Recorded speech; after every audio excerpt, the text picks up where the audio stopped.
Vincetti Brothers to Russian moral novels of the 19th century. Can you talk more about what the novel is and the reason for the comparison?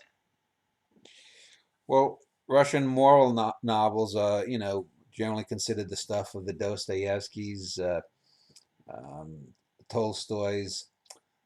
Who's the guy who did Fathers and Sons? Turgenev.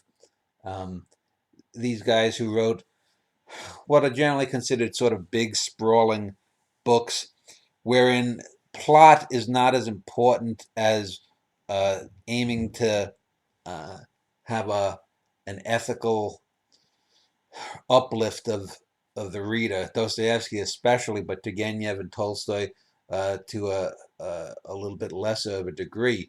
Um, and I liked the idea of a book that did something like that, but also had a stronger plot, also had sort of more of a realistic look at the characters.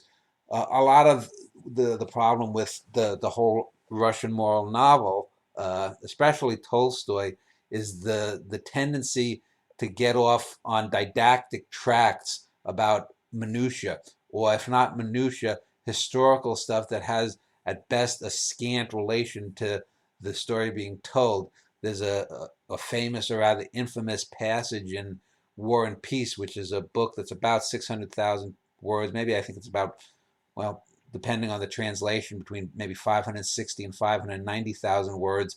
But there's about, I think there's something like an 80 to 100,000 word digression about the Napoleonic Wars. And while there are some interesting historical tidbits scattered within that book length digression, it does really nothing to progress the plot of the book. And that's why people talk about Russian novelists and Russian stories in general being long and sort of pointless in a sense. So I wanted to avoid that. So I intended to write a book that was going to be probably at least three or 400,000 words. It ended up being a little over 600,000, a little bit longer than War and Peace. But uh, I actually I wanted to do that kind of Russian moral novel was in the back of my mind, but there were two other things that occurred. One, the first one was for 20 plus years I'd wanted to do something about this trio of brothers that I grew up with, these Italian brothers, whose father apparently, or from what they had told me, had been off in jail. I never met him. Who had a mother who was a drunk and a floozy, and the three brothers, one ended up being a criminal, going off to jail, then going off to the army, then going presumably off to jail again. The other brother having drug problems, and then the youngest brother being the somewhat normal one. I thought of doing a poem on them. I thought of doing a play on them.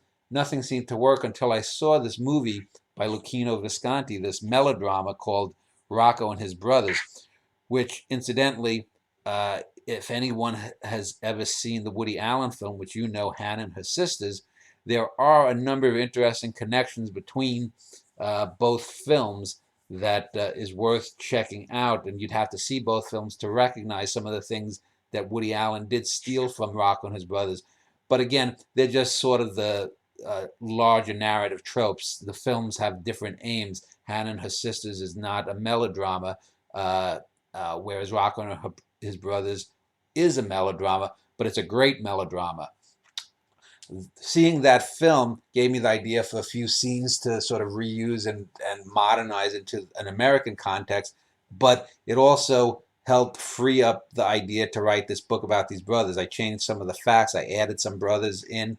Uh, One of the things I specifically did not do, though, was reread the Brothers Karamazov because I didn't want to be influenced by that in any way. I had read that twice, I think, in high school and I think in my early 20s. So it had been a quarter of a century, or almost a quarter of a century, since I had last read that. So I had some just vague notions there, but nothing that really influenced the book. But I think people will most likely compare the two books one way or the other. Mine is a better book. The Brothers Karamazov is uh, arguably, I'd say, a great book. I would put it probably on par with both Crime and Punishment and The Idiot as arguably the three best novels that Dostoevsky ever wrote. But the Vincetti Brothers goes beyond that. The Vincetti Brothers puts you, it was the first use in my novels of what a technique I call sort of total immersion. It's a technique that developed in a book, in a short story rather, that I did. Uh, it's got a long title. It's basically called the Paisley Horvath TVG 9000. It's a longer title. I don't even remember the whole title. But this was a humorous story about a trip that my wife Jessica and I took to Roswell, New Mexico, and I put two characters in it, and they had a talk that was talking around things. And in that little short story, I learned how to use tropes as basically whole grammatical or narrative structures rather than sentences, images, metaphors, symbols, words, using whole conversations to serve that same purpose. I expanded this in the Vincetti Brothers. The Vincetti Brothers basically follows these three brothers, the three middle brothers of seven brothers. Um, uh, Gino Vincetti, who is the oldest of the three middle brothers, who's a born criminal, a psychopath, uh, and I think it's probably the best uh, prose novel, fictive depiction of a psychopath, because he isn't just a raving serial killer. He's got moments where he lashes out, but he doesn't understand these impulses that's within him. And then there's the middle brother, uh, Aldo Vincetti, who's the weakest of the brothers. And there's a great scene, or many great scenes in the book, but one of the real standout scenes is a scene where one of Aldo's ex-girlfriends is raped by Gino, and it takes the book is divided into four different types of chapters named after each of the three brothers, Gino, Aldo, and Dino, plus the numerical chapters. So you'd have chapter one, then chapter Gino, chapter Aldo, chapter Dino. The rape of Aldo's girlfriend uh, by Gino doesn't take place in a Gino chapter. It takes place in an Aldo chapter. But Aldo is only watching his brother rape his girlfriend. He doesn't intercede until the end, and the brothers get into a knockdown fight. But for a while, he's just watching it. And the import is that this book, this chapter rather, isn't about the rapist Gino. It isn't about the girlfriend, the ex-girlfriend that's raped. It's about Aldo and his own passivity, his own lack of selfness in not doing anything for a good deal of time to intercede. Uh, and that's a trope that I did pick up from the Rocco and his brothers film, but I handled the rape scene much more realistically and much better than a similar scene that appears in the film. Um, but and then the final brother is Dino, the youngest brother, who is the de facto character that probably most people will identify with there. There is also a doppelganger character of myself, Manny Cole, who was the protagonist in the first book of this New York quartet, which includes Tumbleweeds, the Vincetti Brothers, a Norwegian in the Family, and the final book, 64. Manny Cole is the narrator, or the de facto narrator of all the books. And he in this book, Manny moves out from just being one of the three major characters of the first book, Tumbleweeds. He becomes seemingly self-aware that he's a character in a book, and he tries to take over the authorship of the book, presumably from me or my fictive doppelganger in the book too.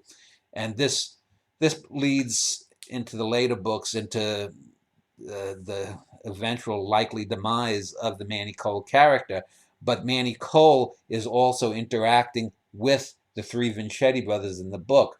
The Vincetti brothers also really rips open the fictive mafia family that I've had, that I was developing within Tumbleweeds, the first book in the quartet, and also some short stories. Uh, and the book is notable too in that two of the major characters that figure in the book really only appear in one chapter each, and they're two of the best depictions of psychopaths too, other than the Gino Vincetti character, One is a character called the Norwegian, which is this sort of crusading hitman uh, who appears, I think it's in chapter 21, and is talked about in the rest of the book. And it sets up a lot of the events that appear in the Norwegian and the family. And that's a character that, as a kid growing up in the real neighborhood, a lot of these mafia guys, these hitmen types, became almost like Mickey Mantle or Willis Reed, a famous New York Knicks basketball star. These sports stars, they were talked about. These names are bandied about, the something or other, the this, that. And the book also makes use of the moniker, the something, in the book. It's a recurring motif in the book. The other character is this mafia boss of the Maravelli crime family named Big Frank Concetto. And what's interesting is I went through half a dozen or more drafts of the book. I think maybe 7 or 8, 9 drafts of the book before I finished. But Big Frank didn't really appear in the book until the 4th or 5th draft. I was just going to have this mob boss being in the back as the guy who replaced the mob boss, Paulie Maravelli, who appears in some other stories. But as you write, one of the interesting things, at least with me, and I think with all great writers, is you learn to incorporate things as they come along. You can't just stick with your original draft, your original idea about something, if something comes along that's better. And so I expanded this character, Big Frank, which then led to expanding some other smaller characters and ideas here and there, which then later got developed in a Norwegian in the family. And so the book basically follows 4 years. It's set from 1973 to 1977. It's basically the rise and fall of the Vincetti family, because we are introduced to many members of the family, and there are some scenes with the family. Manny Cole also sort of rises and falls to a certain degree until by the end of the book, he's both within the story, but he's also diegetically without the story, trying to come to grips with perhaps his reality as a fictional creation himself. And in just these handful of little things that I've illustrated, these are things way beyond anything that any Russian moral novel ever did. So one of the things I did was take something at its root and try to fundamentally change it, make it bigger, make it better, expand it out. There's no sense in doing a Russian moral novel or like Tumbleweeds, which was in the form of a classic great American novel, without doing something different. You know, if you're just going to do a great American novel that's a knockoff of Huckleberry Finn, why bother? If you're just going to do a knockoff of the great Russian moral novel that's just fathers and sons or the brothers Karamazov, why bother? So you have to do something different. And I did that in that book. I came up with the idea of total immersion. And you get even small characters who just appear here or there, are mentioned a few times, and then you'll get their whole backstory. There's a few backstories that go back into World War II, which takes place 30 years before the main events of the book. There are events that then foreshadow other things later in the book and in later books. And so it's something that moves beyond, and it does classical stuff greatly, but it also builds upon it to do things in a different manner, to change and push the whole form of not only the subgenre of a Russian moral novel, but the genre, the writing of novels in a different direction, take it in a different place, where someone will come along later, whether it's someone like you or it's someone who's not yet born, will read these things and say, that's the way you take product A, thing A, and make it into B, something that builds upon A, retains the best qualities of A, but makes it something different and newer and better for later readers.